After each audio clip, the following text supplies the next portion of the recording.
When we have people in our life that have hurt us, and they're still in our lives, or maybe they're not in our lives, and all we can think about is blaming them for all the bad they did, for all the ways they hurt us, for all the ways they jacked us up and messed us up. We're not blaming to its full capacity. We're not blaming them in a well-rounded, true sense. What the heck do I mean by that?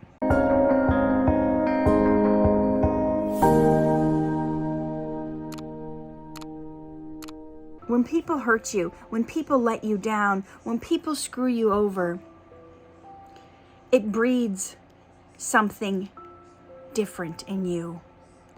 Maybe you had a parent that constantly put you down, compared you to your brother or your sister, and you felt like you never measured up, but they loved you, surprisingly, in their own way.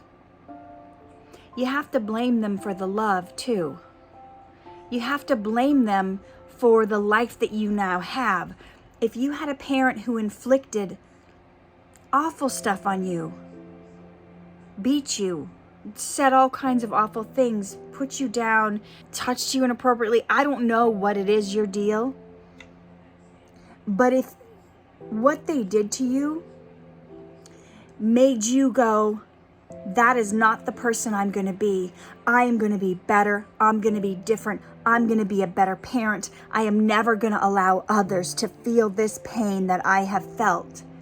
Then in some ways, you can blame them for causing your life to be better.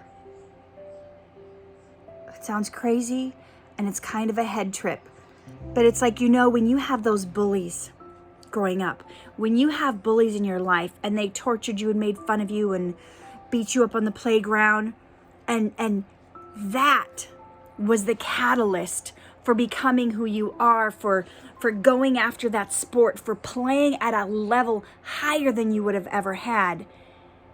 You gotta really not just blame them for the torment, but kind of blame them or give them credit for you having that passion to succeed, to push yourself. If you did not have the certain people in your life that made you feel this little, sometimes you wouldn't have strived to be big. You see this all the time with what they call trust fund babies. People whose parents worked super hard, inherited all this wealth, and the kid has just gotten everything paid for, just had to skate through life, never had any hardships, never had any troubles. The parents had money to bail them out. A lot of times they become nothing. They have no drive. They have nothing that keeps them going, nothing that makes them want to fight because they've just gotten everything handed to them. When you've had to fight, when you've had to struggle, when you have had to overcome some horrific stuff, you have this grit. You become unfazed. You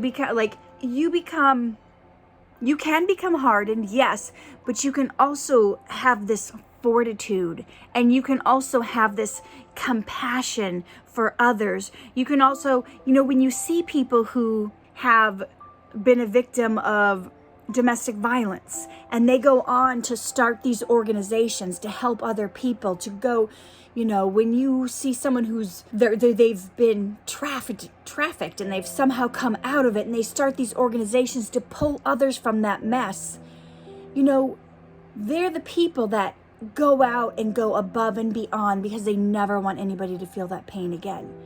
They're using their pain for a purpose.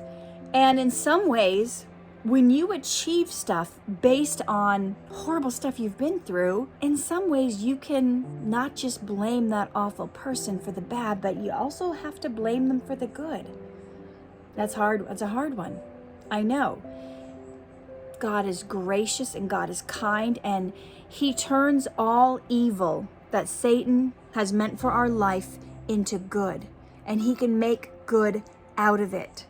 And sometimes we have to recognize, wow, if I hadn't been through this thing, I wouldn't be passionate about helping others. I wouldn't have started this organization if I hadn't, You know, it's like we don't ever want to relive what we went through, but in some ways, after the pain and torment and all that is gone, in some ways it's almost, dare I say, a gift, because where you are now mentally and emotionally and spiritually, I mean, it could be as simple as getting hit with some kind of an awful disease and you're laying flat on your back in the hospital and it's the first time you've ever looked up at God. Sometimes we have to be knocked out backwards and it's the first time we look up. It's our hardships sometimes that draw us close to God. And so those trials and tribulations are sometimes needed for us to get out of self-reliance. You know, the scripture says it's easier for a camel to enter through the eye of the needle than for a rich man to enter heaven. Not that riches are bad, but when you don't have to pray or rely on God for anything, when any hardship that comes your way, you can buy yourself out of, bribe yourself out of people. Rich people get away with things in court that poor people don't. They can buy themselves out of any and every situation. That's why it's hard for them to enter heaven. They never have to rely on God. So whatever you're going through, you know, we give credit where credit is due. And if we're gonna blame people for all the bad they did in your life, also think about what you have become and what you have gotten out of what has happened in your life, you know, and maybe have a little grace, not just for yourself, but have a little grace for the other person. The other person had to be at a pretty low to do what they did to you. I mean, if you hate yourself and you feel unworthy because of what's been done to you, imagine how low a person would have had to go to hurt you like that, to perpetrate that on you, to do what they did. How depraved, how messed up must they have been? Because you know you would never do that. You know you would never hurt somebody the way you have been hurt. And so when you start to think about, wow, I mean, you can have a little grace. Can you have grace for that person that hurts you? When you try to put yourself in their shoes and realize, what kind of messed up thinking, where were they at mentally? How much were they being tortured constantly by the devil to carry out and perpetrate these awful things on me? This is not a popular message, and I'm not even sure I'm fully comprehending. But all I know is that I've had people in my life that have done me wrong.